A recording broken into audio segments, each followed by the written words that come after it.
Hey, welcome. Today we're going to crack the code on something that affects every single one of us, the connection between what we eat, the energy we have, and our body weight.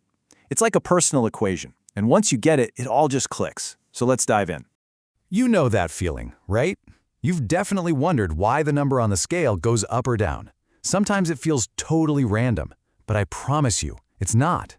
It's actually all about a super simple principle we're about to break down. So here's our game plan. We'll start with the energy coming in. That's our food. Then we'll look at the energy going out, what our body spends. We'll see how activity fits in, and then put it all together to understand that vital balance. And finally, we'll talk about why this whole thing matters so much for your health. All right, first up, let's talk about the supply side.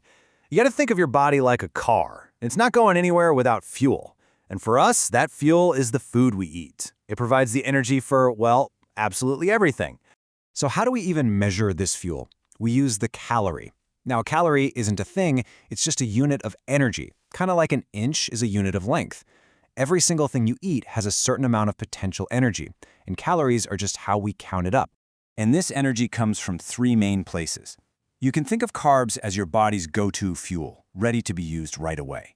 Fats, they're more like a long-term energy reserve, really concentrated stuff. And protein is a little different. Its main job is being the body's construction crew, building and repairing everything. Okay, so that's the energy we put in. Now, let's flip the coin and look at the energy going out. This is your body's daily energy bill. And what's wild is that the biggest expense on this bill is for stuff you don't even have to think about. And that brings us to this really cool concept, your basal metabolic rate, or BMR. This is the energy your body burns just to keep the lights on. We're not talking about exercise or anything. This is just the energy for your heart beating, your lungs breathing, all the background processes that happen even when you're just chilling on the couch. And get this is the part that might surprise you. For most people, that BMR, that automatic background burn, makes up more than half of all the energy you use in a day. Isn't that crazy? You're burning all that energy without even trying. But of course, on top of that baseline, there's the energy we spend on purpose. This is everything from walking to the kitchen to running a marathon. It's the voluntary part of our energy bill. So our activity levels usually fall into one of three general buckets. There's sedentary, which is pretty minimal movement, then moderately active, where you're getting some regular exercise, and vigorously active, which is, pretty intense, frequent exercise. Just for a second, think about where you might fit in here.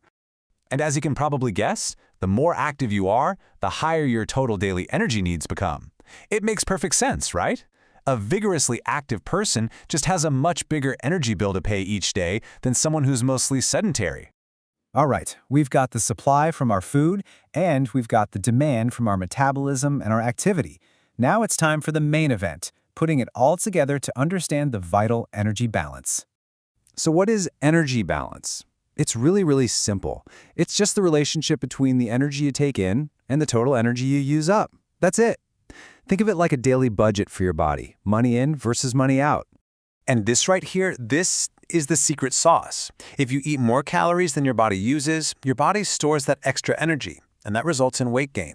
But if you take in fewer calories than your body uses, it has to get that energy from somewhere, so it dips into its reserves, which leads to weight loss. This simple balance is what's behind it all. Okay, so knowing the equation is one thing, but understanding why it matters is what really turns this into a powerful tool for your health and well-being. Because at the end of the day, this isn't just about a number on a scale. Keeping your body at a healthy weight is one of the absolute best things you can do to support a long, healthy life. It really is foundational. And it's so important to remember that there's no single magic number for everyone. What's a healthy weight for you is totally personal. It depends on your age, your height, your natural build. The goal is always to find the right healthy balance for your unique body. So, if you take one thing away from all of this, let it be this. It's not about crazy diets or punishing workouts. It's simply about managing your personal energy equation a little bit at a time over the long run. So I'll leave you with this question. Now that you understand how it all works, what's one small choice you can make today, either on the energy inside or the energy outside, to help find your own vital balance? Thanks for tuning in.